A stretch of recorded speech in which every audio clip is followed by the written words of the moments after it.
Barbara Johnson came home to find her kids having the time of their lives. She'd gone out shopping for a little bit and left 4 boys at home alone. She should have known better. And she came home and heard them in the kitchen. And she walked in, and they were having a great time. They had a big bowl of Jell-O. Each of them had a spoon. And they were digging, they were getting globs of that Jell-O and then flicking it against a white wall. And it would stick to the wall for just a moment and then ooze down. In that moment, Barbara had to make a decision. Scream, faint, kill. But it hit her that it was going to take these boys a couple of hours to clean up the mess. So she might as well join in the fun. And so she got a spoon. Not just any spoon, but a ladle. Got a glob of Jell-O and let fly. And did it again. And then again. Now there may be some child-rearing experts in the congregation this morning who would say that that mother made a gross error.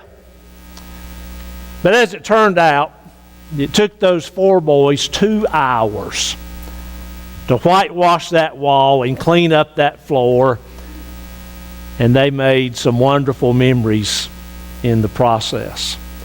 We're going to talk this morning for a few minutes about attitude. Attitude is the one single factor that determines how we see this day, how we live the rest of our lives, how we approach Advent and Christmas.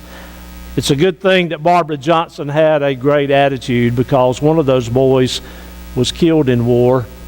One of those boys was killed in a car accident, and that family faced major hurdles just like your family does and like mine does as well. Attitude.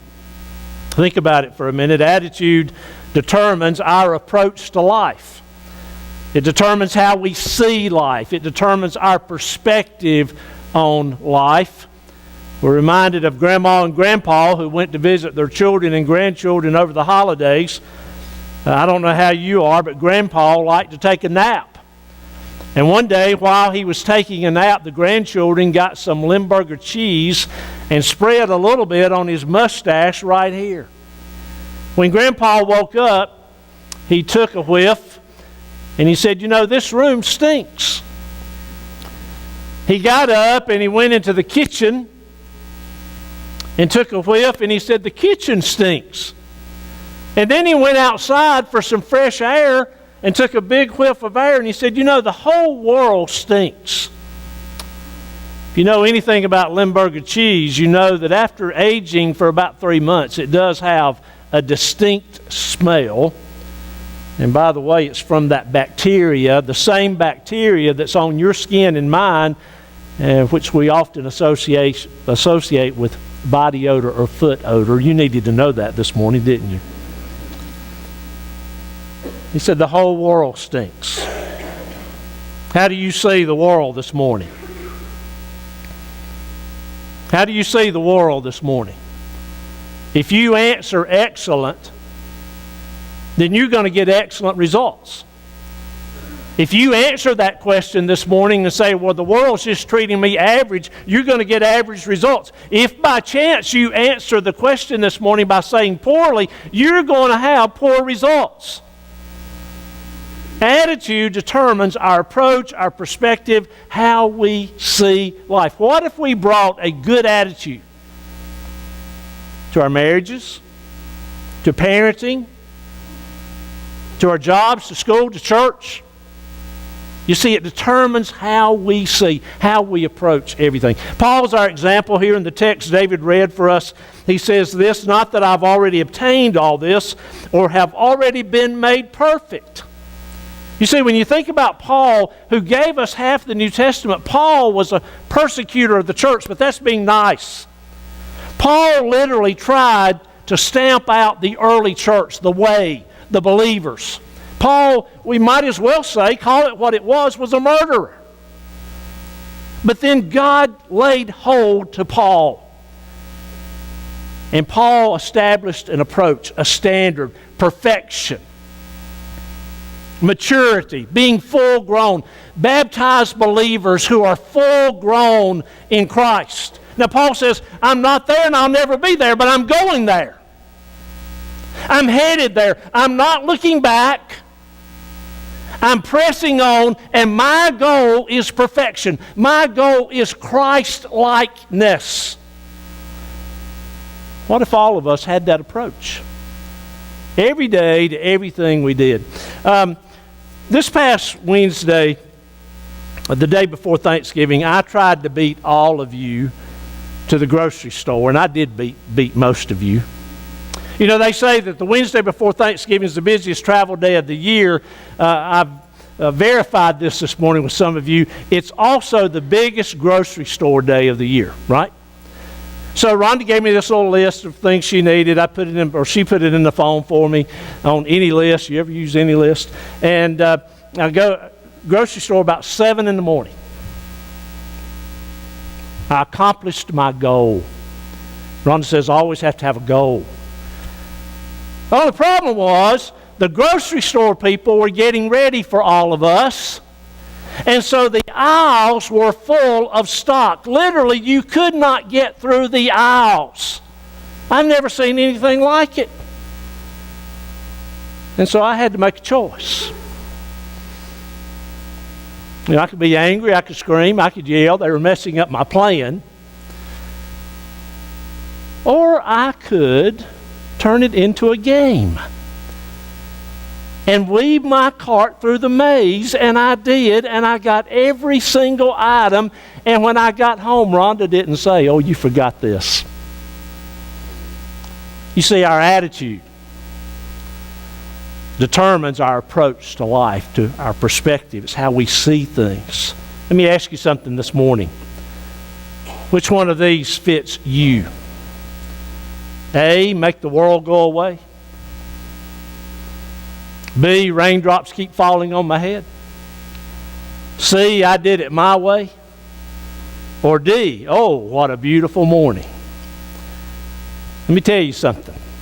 If you choose D, you're going to have a good day. It's guaranteed. Attitude determines our approach. Secondly, attitude determines our relationships. John 13, Jesus is our example here, where Jesus took a towel and took a basin and did what? He washed the feet of the disciples. He came to Peter, and Peter said no. Peter protested. Lord, you're not going to wash my feet. And Jesus said, unless I wash your feet, you have no part in me. And Peter said, wash my hands, wash my head. And Jesus says at the end of that story, now that I, your Lord and teacher, have washed your feet, you also should wash one another's feet. I have set you an example that you should do as I have done for you. What if in all of our relationships, we offered magnificent service? You see, I'm called to serve you.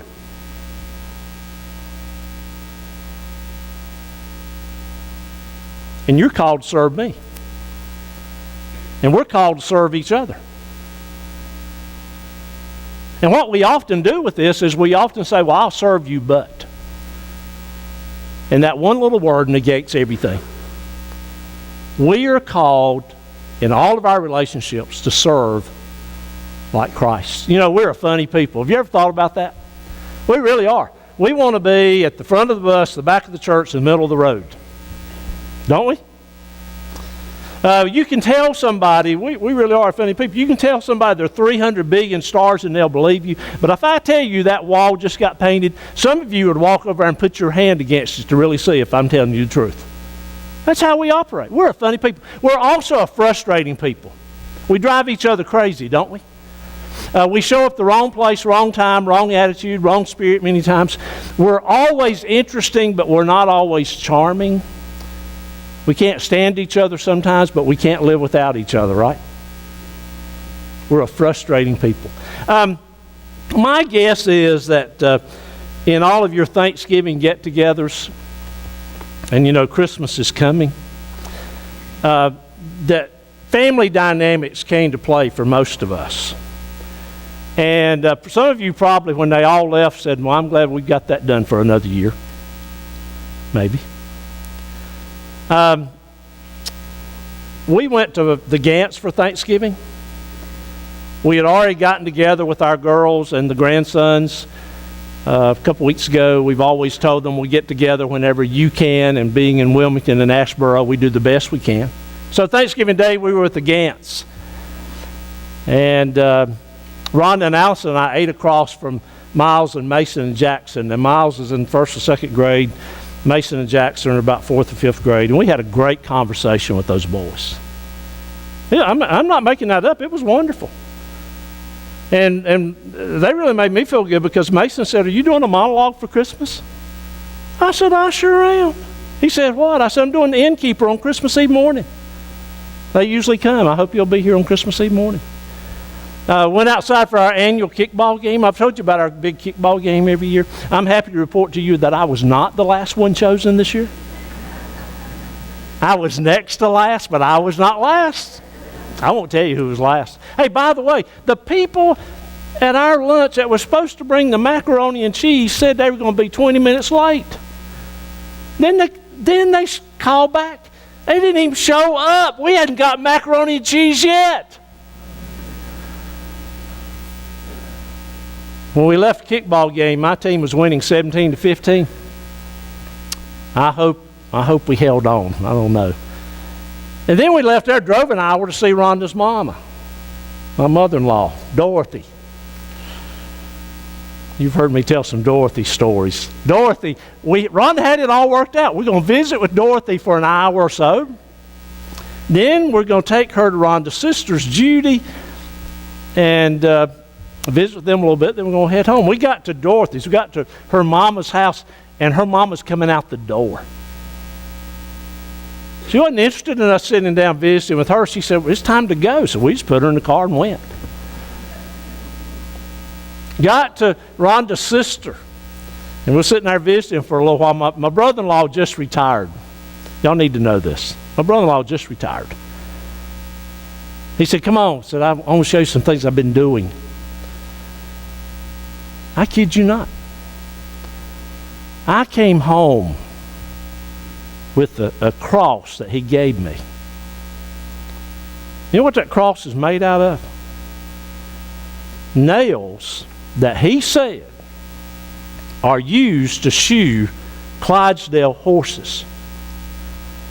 Now, do you have one? I got one. I should have worn it this morning to prove it, but I got one. Do you have one? I'm just saying, family dynamics are always interesting. And attitude determines our approach to life, and it determines our relationships. Bob Welch said, there are plenty of Scrooge-like people in this old world who want to pull us down to their misery and want us to join them. And we can join them, or we can love them and not go to their level.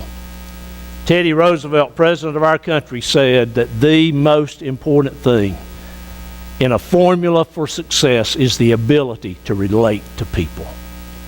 John D. Rockefeller said, I will pay more for the ability to get along with people than any other ability that there is. Let me tell you something, folks. All of us live in relationship. Every day, everywhere we go. And our attitude determines those relationships. And so attitude determines our approach to life. It determines how we see relationships and how we get along with people.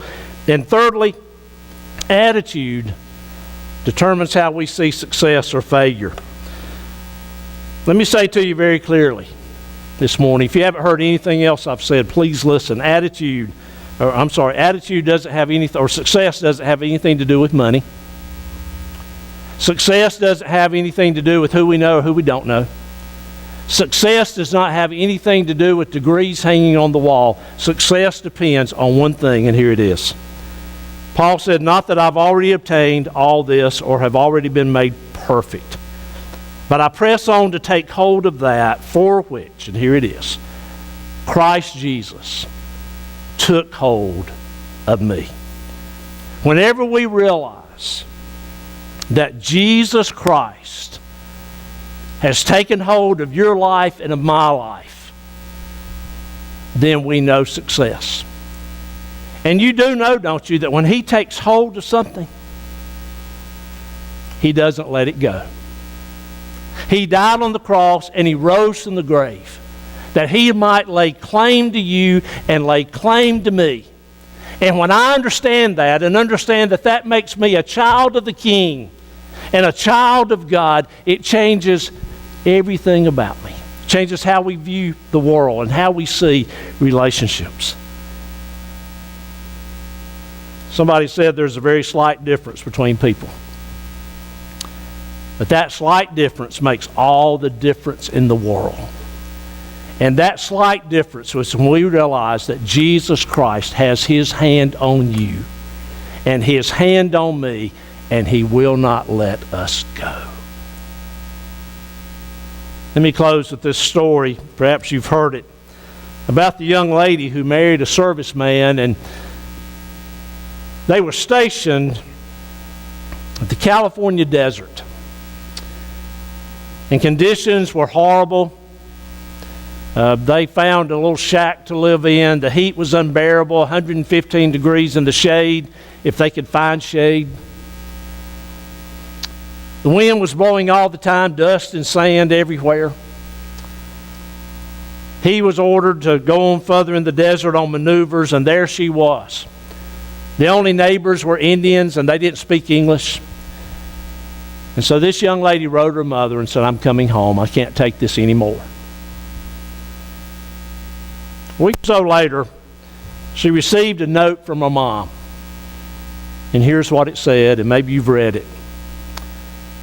2 men looked out prison bars. One saw mud. The other saw stars. 2 men looked out prison bars. One saw mud. The other saw stars. And she pondered that. And she decided that she would see the stars. And so she befriended some of the Indian ladies, and they taught her weaving and pottery.